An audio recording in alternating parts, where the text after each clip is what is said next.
David Miller की मार, RCB की बुरी हार।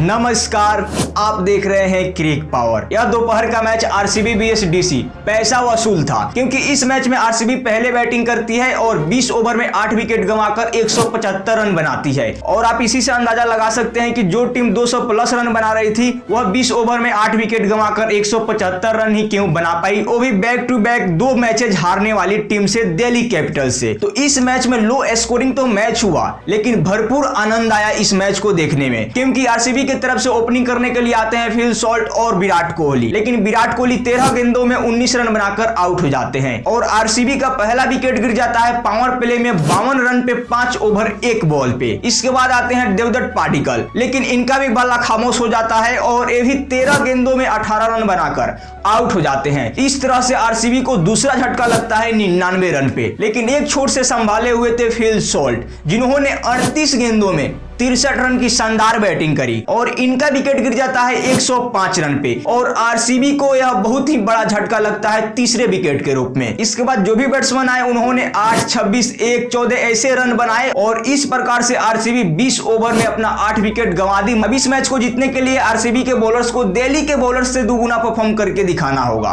तभी इस मैच को जीतेंगे। लेकिन स्टार्टिंग में ऐसा ही हुआ। दिल्ली की तरफ से ओपनिंग करने के लिए आते हैं पी निशंका और बर्थडे बॉय केएल राहुल, लेकिन पी निशंका 2 बॉल पे 1 रन बनाकर आउट हो जाते हैं और पहला झटका लगता है दिल्ली कैपिटल्स को 2 रन पे और इस विकेट को लेते हैं भुवनेश्वर कुमार। इसके बाद आते हैं दिल्ली कैपिटल्स की तरफ से बैटिंग करने के लिए नेर, लेकिन इनका भी विकेट गिर जाता है 16 रन पे। इस प्रकार से दिल्ली कैपिटल्स का दूसरा विकेट 16 रन पे ही गिर जाता है। इनके बाद आते हैं समीर रिजवी और इनका भी विकेट 18 रन पे गिर जाता है। अब लग रहा था कि दिल्ली कैपिटल्स 100 रन के अंदर ही सिमट जाएगी और ये 10 ओवर भी नहीं खेल पाएंगे। पावर प्ले में जहां इनको रन बनाना चाहिए वहां ये अपनी लगातार विकेट खो रहे हैं। लेकिन एक छोर से संभाले हुए थे बर्थडे बॉय केएल राहुल, जिन्होंने 34 गेंदों में 57 रन की शानदार बैटिंग करी और अपना अर्धशतक कंप्लीट किए और 57 रन बनाकर 34 गेंदों में आउट हो गए और टीम का स्कोर पहुंचा था 87 रन। 87 रन पे दिल्ली कैपिटल्स अपना चौथा विकेट खो देती है। और इनके बाद आते हैं अक्षर पटेल, जो दिल्ली कैपिटल्स के कैप्टन हैं, और टी स्टबर्स और अक्षर पटेल, इन दोनों की अच्छी साझेदारी होती है और दिल्ली कैपिटल्स का रन पहुंचता है 134 रन। लेकिन अक्षर पटेल के चोटिल हो जाने से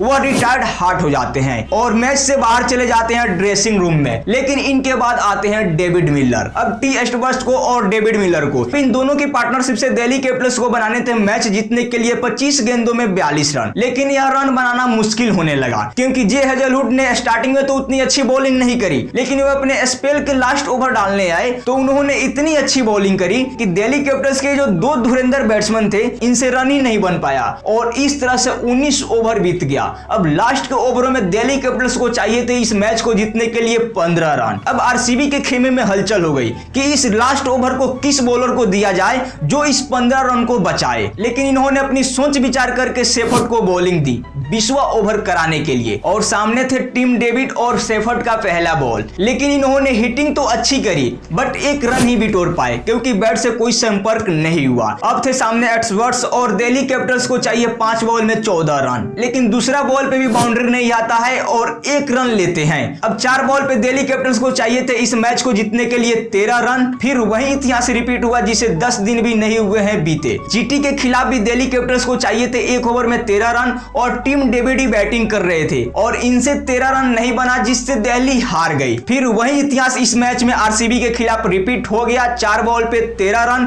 लेकिन टीम डेविड इस बार घातक थे, क्योंकि पहले घायल हुए थे और तीसरे बॉल पे मारते हैं बड़ी हिटिंग और यह बॉल जाती है बाउंड्री के बाहर 6 रन के लिए। अब चाहिए थे 3 बॉल में 7 रन इस मैच को जीतने के लिए। सेफर्ट के चौथे बॉल पे फिर लगाते हैं टीम डेविड बड़ी हिटिंग और ये भी बॉल जाता है बाउंड्री के बाहर 6 रन के लिए। अब यह मैच टाई हो गया था और दिल्ली कैपिटल्स को चाहिए थे इस मैच को जीतने के लिए 2 बॉल में 1 रन और 5वें बॉल पे टीम डेविड फिर लगाते हैं बड़ी हिटिंग, लेकिन यह बॉल भी जाता है बाउंड्री के बाहर और इस बॉल पे मिलता है चौका और दिल्ली कैपिटल्स इस मैच को 19 ओवर 5 गेंद में 1 गेंद पहले 6 विकेट से आरसीबी से इस मैच को जीत लेती है। और इस तरह से यह मैच पैसा वसूल था, क्योंकि इस मैच में कैच भी काफी बेहतरीन करते हुए देखे गए और बड़े बड़े हिटिंग भी लगते हुए देखे गए और भुवनेश्वर कुमार के वे स्विंग का जादू भी देखने को मिला। 4 ओवर में 3 विकेट। तो RCB vs Delhi Capitals match आपने देखा कि नहीं, कमेंट में जरूर बताइए। और यह वीडियो आपको कैसी लगी, लाइक करिए, शेयर करिए और ऐसे ही क्रिकेट की हर एक बड़ी खबर सबसे पहले देखने के लिए क्रिक पावर को सब्सक्राइब जरूर करें।